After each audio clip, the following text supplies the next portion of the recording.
ನೋಡ್ರಿ, ನಾನು ಮೊದಲು ಹೇಳಿದೆ, ಕಂಪ್ಯಾರಿಸನ್ ಯಾವತ್ತೂ ಒಳ್ಳೆಯದಲ್ಲ. ಯಾಕಂದ್ರೆ ಒಬ್ಬ ಮನುಷ್ಯ ಈ ಥರದ ಘಟನೆಯಲ್ಲಿ ಸತ್ತರೂ ನಮ್ಮ ಮನಸ್ಸಿಗೆ ಭಾಳ ನೋವಾಗುತ್ತೆ. ಆದರೆ ನಾ ಹೇಳೋ ಪ್ರಶ್ನೆ, ಕಾಂಗ್ರೆಸ್ ಪಾರ್ಟಿಯ ಕಾಲದೊಳಗೆ ಈ ಘಟನೆಯಿಂದ ಅಕಸ್ಮಾತ್ ರಾಜೀನಾಮೆನೇ ಕೊಡ್ತಾ ಹೋಗಿದ್ರೆ, ಯಾವುದೂ ವಿವೇಚನೆ ಇಲ್ಲದೆ ಈ ರೀತಿ ಪ್ರಶ್ನೆ ಮಾಡಿದರೆ, ಒಬ್ಬರು ಗೃಹ ಮಂತ್ರಿ ಆಗಲಿ ಕುಡಿಯತ್ತಿರಲಿಲ್ಲ, ಅಷ್ಟು ಜನ ರಾಜೀನಾಮೆ ಕೊಡಬೇಕಾಗ್ತಿತ್ತು. ಕನಿಷ್ಠ ವರ್ಷಕ್ಕೆ 3 ಜನ ಗೃಹ ಮಂತ್ರಿಗಳನ್ನು ಮಾಡಬೇಕಾಗ್ತಿತ್ತು, ಕನಿಷ್ಠ 3 ಗೃಹ ಮಂತ್ರಿಗಳನ್ನು. ಅಷ್ಟು ಘಟನೆಗಳು ನಡೆದಾವೆ. ಹೀಗಾಗಿ ರಾಷ್ಟ್ರೀಯ ಸುರಕ್ಷತೆ ಬಂದಾಗ ಪಕ್ಷ ವಿಪಕ್ಷ ಎಲ್ಲ ಒಂದಾಗಿ, ನನಗೆ ಗೊತ್ತಿದೆ 26/11ದಲ್ಲಿ ಯಾವಾಗ ಮುಂಬೈದಲ್ಲಿ ಘಟನೆ ನಡೆದಾಗ ನಾ ಪಾರ್ಲಿಮೆಂಟ್ನಾಗಿದ್ದೆ.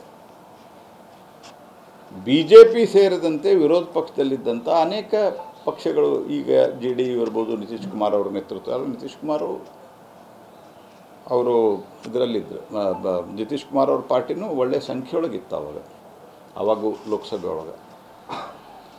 ಅನೇಕ ಪಾರ್ಟಿಗಳು, ಅದರಲ್ಲಿಯೂ BJP ಪ್ರಮುಖ ವಿರೋಧ ಪಕ್ಷವಾಗಿ, ನಾವೇನು ಭಾಳ ಕಮ್ಮಿ ಇರಲಿಲ್ಲ ಸೀಟ್ ನಮ್ದು.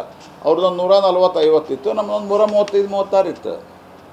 V stood by the government. ಇಲ್ಲ ನೀವೇ ಮಾಡಿಸಿರಿ ಅಂತ ನಾವು ಹೇಳಲಿಲ್ಲ.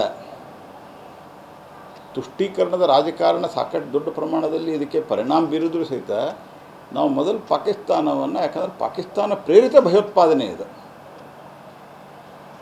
ಹಾಗಾಗಿ ಈ ರೀತಿಯ ಭಾಷೆ ಏನದಲ್ಲ,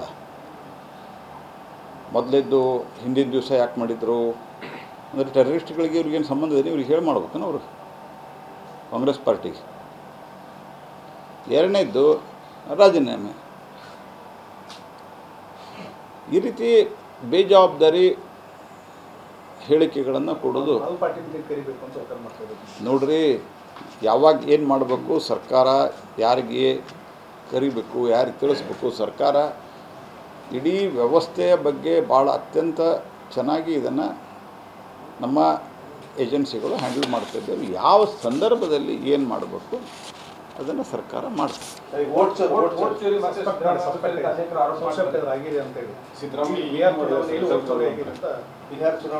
ನೋಡ್ರಿ, ಅವರು ಕರ್ನಾಟಕದಲ್ಲಿ ಗೆದ್ದಾಗ ವೋಟ್ ಚೋರಿ ಆಗಲ್ಲ, ತೆಲಂಗಾಣದಲ್ಲಿ ಗೆದ್ದಾಗ ವೋಟ್ ಚೋರಿ ಆಗಲ್ಲ, ಆನಂತರ ಹಿಮಾಚಲ್ ಪ್ರದೇಶದಲ್ಲಿ ಗೆದ್ದಾಗ ವೋಟ್ ಚೋರಿ ಆಗಲ್ಲ, ಲೋಕಸಭೆಯಲ್ಲಿ 99 ಸೀಟ್ ಗೆದ್ದಾಗ ವೋಟ್ ಚೋರಿ ಆಗಲ್ಲ. ವೋಟ್ ಚೋರಿ ಯಾವಾಗ ಆಗತ್ತಾ? ಹರಿಯಾಣದಾಗ ಸೋತ ಮೇಲೆ ಆಗ್ತದೆ. 7 ಸೀಟ್ ಬಂದರೆ ನಾಚಿಕೆ ಬರ್ಬೇಕಲ್ಲ ಅವರಿಗೆ. 61 ಸೀಟ್ ಸ್ಪರ್ಧೆ ಮಾಡಿ 6 ಸೀಟ್ ಗೆದ್ದಾರೆ. ಸೋಲನ್ನು ಒಪ್ಪಿಕೊಂಡು ಪಾರ್ಟಿ ಕಟ್ತೀವಿ ಅಂತ ಹೋಗ್ಬೇಕು, ಇಲ್ಲ ವೋಟ್ ಚೋರಿ ಮಾಡಿರಿ ಅಂತ ತಿಳ್ಕೊಂಡು. ಅಂದ್ರೆ ರಾಹುಲ್ ಗಾಂಧಿ ತನ್ನ ನೇತೃತ್ವವನ್ನು ಉಳಿಸಿಕೊಳ್ಳಿಕ್ಕೆ, ಸಿದ್ದರಾಮಯ್ಯನವರು ರಾಹುಲ್ ಗಾಂಧಿ ನನಗೆ ಆಶೀರ್ವಾದ ಮಾಡಲಿಲ್ಲ ಅಂತಂದರೆ ನನ್ನ ಮುಖ್ಯಮಂತ್ರಿ ಸ್ಥಾನ ಹೋಗ್ತದೆ ಅಂತ ರಾಹುಲ್ ಗಾಂಧಿ ಭಾಷೆ ಮಾತಾಡ್ತದೆ. ಸಿದ್ದರಾಮಯ್ಯಗೂ ಗೊತ್ತದ ರಾಹುಲ್ ಗಾಂಧಿ ನಾವು ಭಾಳ ಫೇಲ್ ಆಗಿವೆ ಅಂತ. ಕರ್ನಾಟಕದಾಗೂ ಗೆದ್ದದ್ದು, ಇಲ್ಲಿ ನಮಗೆ ಅವರ ಪಾಲಿಸಿ ಬಗ್ಗೆ, ಕಾಂಗ್ರೆಸ್ ಸಿದ್ದರಾಮಯ್ಯನವ್ರ ಪಾಲಿಸಿ ಬಗ್ಗೆ, ಸಿದ್ದರಾಮಯ್ಯನವ್ರ ಅಪ್ರೋಚ್ ಬಗ್ಗೆ, ಸಿದ್ದರಾಮಯ್ಯವ್ರ ಭಾಷೆ ಬಗ್ಗೆ ನಮ್ಗೆ ಡಿಫರೆನ್ಸ್ ಅದ. But he's a mass leader. ಗೆದ್ದದ್ದು ಅವರಿಂದ. ಅದಕ್ಕೆ ಅದರ ಈ ಕಾಂಗ್ರೆಸ್ಸಿನ ಹೈಕಮಾಂಡ್ ಸಂಸ್ಕೃತಿಯ ಕಾರಣದಿಂದಾಗಿ ಎಲ್ಲಿ ನನ್ನ ಸೀಟ್ ಹೋದ್ರಿದ್ದು ಅಂತ ಅವ್ರ ಭಾಷೆ ಮಾತಾಡ್ತಾರೆ ಅಷ್ಟೇ. ಎವ್ರಿಬಡಿ ನೋಸ್ ರಾಹುಲ್ ಗಾಂಧಿ ತಾವು ಮುಣುಗ್ತಾರೆ, ಮತ್ತೊಬ್ಬರಿಗೂ ಮುಣುಗಿಸ್ತಾರೆ ಅನ್ನೋದು ಎಲ್ಲರಿಗೂ ಗೊತ್ತಿದೆ. ಹಾಗಾಗಿ ಹರಿಯಾಣದಾಗ ಸೋತ ಮೇಲೆ ನೆನಪಾತಿದ್ದು. ನೀವು ಇವ್ರದ್ದೊಂದು ಸ್ಟೇಟ್ಮೆಂಟ್ ಯೂಟ್ಯೂಬ್ದಾಗ ಇವತ್ತಿಗೂ ಅದ, ಉಮರ್ ಅಬ್ದುಲ್ಲಾ ಅವ್ರದ್ದು. ಉಮರ್ ಅಬ್ದುಲ್ಲಾ ಹೇಳಿದ್ರೆ, ಇದೆಲ್ಲ ಬೋಗಸ್ ಇದೆ, ನಾವೇನು ನಂಬೋದಿಲ್ಲ ಇದೆ, ಯಾಕಂದ್ರೆ ನಾವು ಗೆದ್ದೀವಲ್ಲ ಇಲ್ಲಿ ಅಂತಂದ್ರೆ. ಎಲ್ಲಿ ಗೆದ್ದಾರವರು? ಯಾವ ಕಾಶ್ಮೀರದಾಗ, ಜಮ್ಮು ಮತ್ತು ಕಾಶ್ಮೀರದಾಗ, ಆ ರಾಜ್ಯದೊಳಗೆ ಎಲ್ಲಿ ರಾಷ್ಟ್ರಪತಿ ಆಡಳಿತ ಅರ್ಥಾತ್ ಕೇಂದ್ರ ಸರ್ಕಾರದ ಒಂದು ಪ್ರತಿನಿಧಿಯಾಗಿ ಉಪರಾಜ್ಯಪಾಲರು ಆಡಳಿತ ನಡೆಸ್ತಾ ಇದ್ದರು,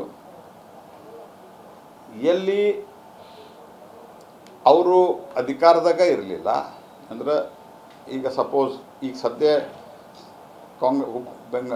ಕರ್ನಾಟಕದಲ್ಲಿ 28ರಲ್ಲಿ ಚುನಾವಣೆ ಆದ ಕಾಂಗ್ರೆಸ್ ಅಧಿಕಾರ, ಅಲ್ಲಿ ಯಾರು ಅಧಿಕಾರದಾಗಿರಲಿ, ಕೇಂದ್ರ ಶಾಸನ ಇತ್ತು. ಅಂಥಲ್ಲಿ ನಾವು ಗೆಲ್ಬೋದಾಗಿತ್ತಲ್ಲ, ಅಲ್ಲಿ ಒಂದು ಸ್ವಲ್ಪ ಇಂಥವು ಮಾಡಿ. ಇಲ್ಲಿ ಜಾರ್ಖಂಡ್ನಾಗ ಯಾಕೆ ಗೆಲ್ಲಿಲ್ಲ ನಾವು? ಜನ ತೀರ್ಪು ಕೊಟ್ಟಾರೆ. ಜನ ತೀರ್ಪು ಕೊಟ್ಟದ್ದು ಒಪ್ಕೋಬೇಕು. ಎರಡನೇದ್ದು, ಇಲ್ಲಿ ತನಕ ಒಂದು 100 ಸರ್ತೆ ಚುನಾವಣಾ ಆಯೋಗದವ್ರು ಹೇಳ್ಯಾರ ನೀವು ಫಾರ್ಮೆಟ್ದಾಗ ಕೊಡ್ರಿ ಅಂತ ಹೇಳಿ. ಯಾಕೆ ಕೊಡೋದಿಲ್ಲ ಫಾರ್ಮೆಟ್ದಾಗ? ಫಾರ್ಮೆಟ್ದಾಗ ನಾವು ಕೊಡೋದಿಲ್ಲ, ನಾವು ವಿರೋಧ ಪಕ್ಷದ ನಾಯಕ, ನಾ ಹೇಳಿದ್ರೆ ಕೇಳ್ಬೇಕು. ಕಾನೂನು ನಾವಿದ್ದಾಗ ಮಾಡಿವೀನಿ ರೀ, ಫಾರ್ಮೆಟ್ದಾಗ ಕೊಡಬೇಕು, ಕಂಪ್ಲೇಂಟ್ ಕೊಡಬೇಕು, ನಾವಿದ್ದಾಗ ಮಾಡಿವಿ. ಮೋದಿ ಬಂದ ಮೇಲೆ ಮಾಡ್ಯಾರನ? ಯಾವಾಗಾಗ್ಯದ? ಕಾನೂನು ಇದೆ. ಇಲೆಕ್ಷನ್ ಕಮಿಷನ್ನು ಪೀಪಲ್ ರೆಪ್ರೆಸೆಂಟೇಷನ್ ಆ್ಯಕ್ಟ್ದೊಳಗೆ ಈ ಪ್ರೊವಿಷನ್ ಮಾಡಿರೋದು ಕಾಂಗ್ರೆಸ್ ಪಾರ್ಟಿ ಇದ್ದಾಗ, ಕಾಂಗ್ರೆಸ್ ಪೂರ್ತಿ ಬಹುಮತ ಇದ್ದಾಗ. ಮತ್ತು ನೀವು ಅದನ್ನು ಸಂವಿಧಾನಬದ್ಧವಾದಂಥ ಸಂಸ್ಥೆಗೆ ಒಂದು ನೀತಿ ನಿಯಮ ರೂಲು ಕಾನೂನು ಮಾಡಿದ್ದು ಮಾನ್ಯತೆ ಮಾಡೋದಿಲ್ಲ. ನಾವು ಬಾಯಿಗೆ ಬಂದಾಗ ಮಾತಾಡ್ಕೊತ ಹೋಗ್ತೀವಿ.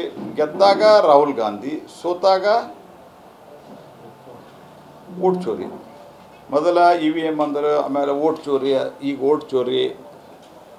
ಇದು ಯಾವುದು ಇದು ಅಂದರೆ ಇದಕ್ಕೆ ಜೇಲ್ ಮತ್ತು ಬೇಲ್ ಅನ್ನೋ ಜನ ತಿರಸ್ಕಾರ ಮಾಡ್ಯಾರ. ಅದನ್ನು ತಿಳ್ಕೊಬೇಕಲ್ಲ. ಯಾಕಂದ್ರೆ ರಾಹುಲ್ ಗಾಂಧಿ, ಸೋನಿಯಾ ಗಾಂಧಿ ಬೇಲ್, ಲಾಲು ಯಾದವ್ ಬೇಲ್, ಇವರೆಲ್ಲ ಜೈಲಿನಿಂದ ಬೇಲ್ನಾಗಿದ್ದು ಇವರು ಚುನಾವಣೆಯನ್ನು ನಡೆಸ್ಲಿಕ್ಕೆ ಹೊರಟ್ರೆ. ಮತ್ತು ಕರಪ್ಷನ್ನು, ಯಾವುದೇ ಗಂಭೀರತೆ ಇರಲಾರಂಥದ್ದು. ಅಲ್ರಿ, ನಾ ಕೇಳೋ ಪ್ರಶ್ನೆ, ರಾಹುಲ್ ಗಾಂಧಿ ಎಲ್ಲಿದ್ದಾರೆ ಹೇಳ್ರಿ ಇವತ್ತು?